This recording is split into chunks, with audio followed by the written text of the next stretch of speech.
Bonjour à tous, bienvenue sur ma chaîne JBW. Petite vidéo aujourd'hui concernant un problème de craquement sur un VE. Le vélo, il a un peu plus d'un an, il a 2500 km et lors du pédalage, surtout en montée, donc à l'effort, il y a un bruit de craquement. Donc la vidéo, dans un premier temps, va consister à faire un diagnostic de la transmission. Donc on va contrôler l'usure de la chaîne, on va contrôler si elle est sale, si elle est pas trop sèche, on va la cassette visuellement et ainsi que le dérailleur et le plateau. Ensuite on va passer sur la partie moteur, donc pas moteur interne parce que ça on n'a pas le droit d'y toucher, mais vraiment le bloc moteur et support moteur. À savoir qu'il peut avoir une accumulation de poussière, de gravier, et même voire de boue, hein, selon la pratique. Et du coup, ça peut créer des problèmes de craquement.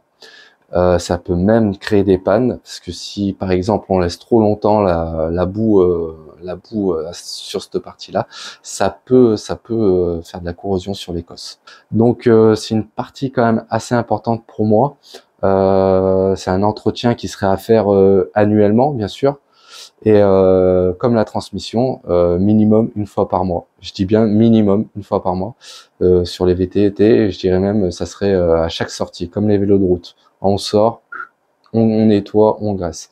Voilà, vélo taf c'est autre chose parce que bon c'est pas le même délire. Voilà. Et ben écoutez, moi petite présentation du vélo et puis je vous dis à tout de suite.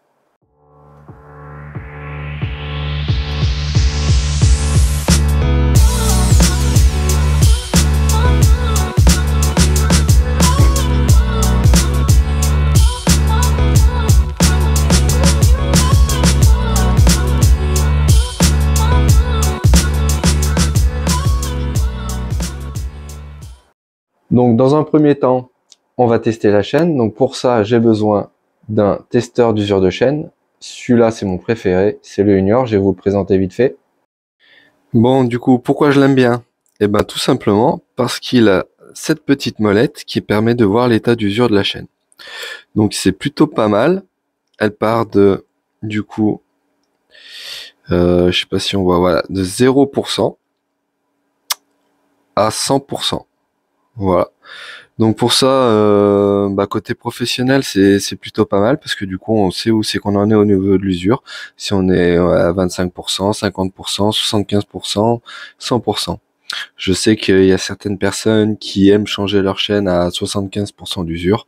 Donc pour ça, c'est top. Ça permet de savoir un peu où c'est qu'on en est. Voilà. On va passer sur le vélo. On va tester du coup l'usure de la chaîne. Donc, alors, pour ça, on prend l'outil, hop, s'il te plaît, voilà, on le met à 0, on le place sur la chaîne, donc le téton sur le maillon, l'autre téton au niveau du maillon, et on tourne la molette jusqu'à venir en butée. Voilà, là je suis en butée, et on va pouvoir aller voir à combien on est en usure. Voilà, donc on est à 50% d'usure. Le problème ne viendrait pas de là. Ok, donc il viendrait d'où? Alors on peut regarder un petit peu l'état de la transmission. Donc la chaîne, on va dire qu'elle est sale, ça c'est sûr, poussiéreuse et presque trop sèche. On voit que le dérailleur, pareil, hein, il est propre, il n'y a pas de souci. Par contre, il est poussiéreux. Et voilà, donc ça c'est de la poussière de cet été. Voire de cet automne parce que c'est vrai qu'il a fait quand même assez bon et c'est peut-être pour ça que je suis pas arrivé à reproduire le bruit. C'est parce que du coup moi le temps il est assez humide, donc c'est peut-être pour ça. Donc c'est pour ça que je m'oriente sur les vis, sur fixation moteur. Donc hop, celle-ci il y en a 3, il y en a une là, une là, une là. Que je vais les enlever, je vais tomber le moteur et puis je vais les nettoyer, graisser, même nettoyer sous le moteur hein, s'il y a beaucoup de poussière à avoir, en tout cas nettoyer tout ça, remonter, regraisser, serrer au couple et ça devrait bien se passer. Et ben allez, let's go.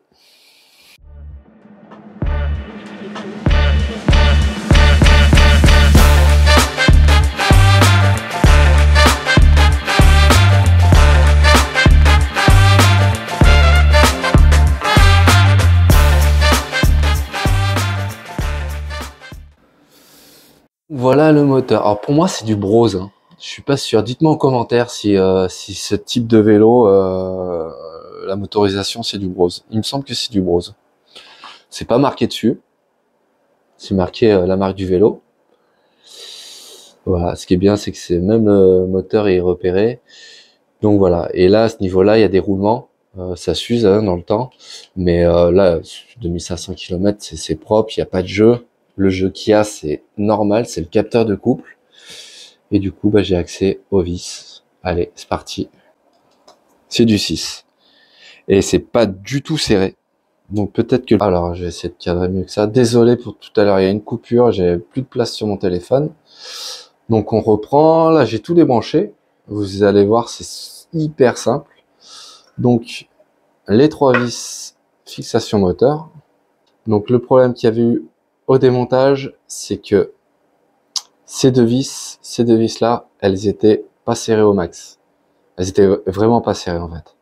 Donc ça peut venir de là, parce que comme on peut voir sur le moteur, il est sale, mais c'est pas non plus déconné quoi. C'est rien du tout en fait. Voilà, on voit que la poussière elle rentre, mais c'est pas déconné. Donc le problème ne vient pas de là. Pour moi, c'était vraiment le serrage. Mais bon, voilà, c'est toujours sympa de démonter un moteur. Et puis c'est pour vous montrer aussi que c'est pas non plus compliqué. Donc c'est bien de le faire une fois par an, histoire de bien nettoyer donc le moteur et puis le support moteur. Voilà. Et ben donc on va procéder du coup au remontage et puis bien serrer au couple. Donc j'ai dit 18 Nm le serrage. Petite précision aussi hein, sur le moteur. Voilà, on voit que là c'est sale, il y a un peu poussiéreux. On se dit ah c'est un coup il y a de la poussière dedans. Ah je vais démonter le moteur par ses vis et tout. Non, surtout touche pas cette partie. Seule la marque, je pense, est amenée à le faire. Peut-être qu'un jour ça changera. Peut-être qu'un jour et j'espère vraiment que en tant que professionnel, on sera amené à démonter un moteur, nettoyer, changer les roulements, tout ça. Pour l'instant, ça se fait pas. Enfin, à ma connaissance. Si vous êtes au courant de quoi que ce soit, bah, en commentaire, ça serait toujours bon à prendre. Mais dans tous les cas, voilà. Ne pas démonter le moteur. C'est une partie étanche. Il y a des joints. Si on démonte les joints, et ben ils font plus leur rôle et lors du remontage, première sortie sous la flotte, c'est grillé quoi. Nettoyez-le, c'est tout. Et pas à grande eau. Juste vous imbibez le chiffon de nettoyant et puis voilà, vous frottez quoi. C'est tout. Du coup, pour le serrage, alors du coup, on est parti sur une douille Allen de 6 et la clé dynamo qu'on va régler sur 18 Nm. Donc très important au niveau des clés dynamométriques. Les clés dynamométriques ne servent pas à desserrer, hein, elles servent vraiment à serrer. Et elles viennent à serrer vraiment quand on est à la fin. Voilà, ça évite les abus. Donc là, je suis presque... La vis, elle est bien rapprochée. Et je viens rapprocher petit à petit toutes les vis.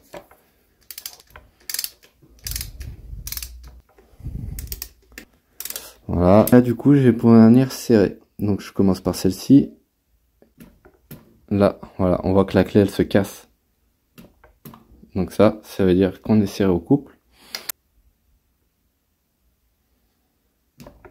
Tac. Très bien. Et on peut recontrôler les deux autres pour voir si ça n'a pas du coup bougé. C'est possible aussi. Ça n'a pas bougé. Et ça n'a pas bougé.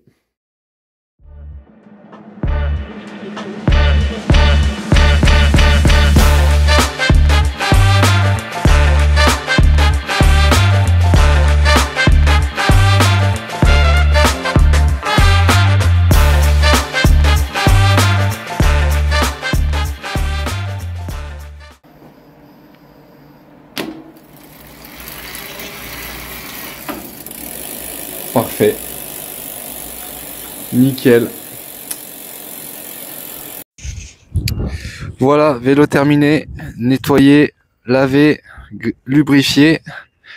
Donc je suis parti faire le test roulage donc à l'extérieur, hein, où pareil j'ai fait une petite sortie, on va dire 3 km. Aucun bruit, hein. Et il est fluide, les vitesses passent bien, le moteur fonctionne bien et pas de bruit de craquement ou de grincement apparent. Donc je vais vous montrer une transmission vraiment, donc une transmission propre, donc ça n'a plus rien à voir avec celle qui était poussiéreuse.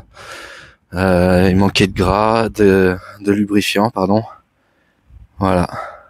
Vélo prêt pour la saison printemps, été, voire automne. Et puis voilà. Bon bah les amis, comme vous voyez, il fait froid. Moi je vais retourner au chaud et puis rendre le vélo à mon ami. Voilà. Allez, bonne journée. Ciao.